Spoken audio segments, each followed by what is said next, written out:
મારો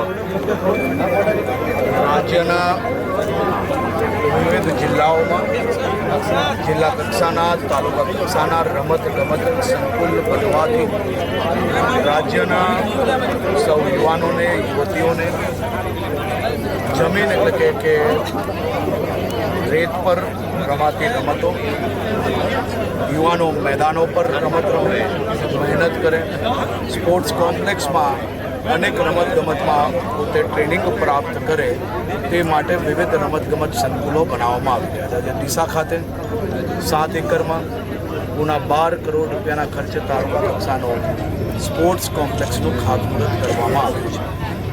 આ સ્પોર્ટ્સ કોમ્પ્લેક્સમાં વિવિધ રમતોની ટ્રેનિંગ મેળવી શકે, ઓલિમ્પિક કક્ષાની ટ્રેનિંગ મેળવી શકે તે માટેની વ્યવસ્થાઓ બી કરવામાં આવી છે.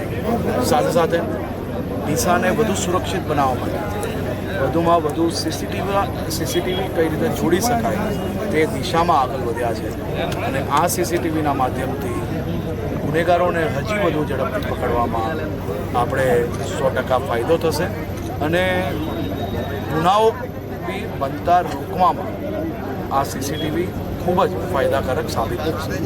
ડીસા નગર, ડીસા તાલુકાના સૌ નગરજનોને હું ખૂબ અભિનંદન આપું છું. આજે બનાસકાંઠા જિલ્લા માટે ખૂબ જ મહત્ત્વનો દિવસ છે.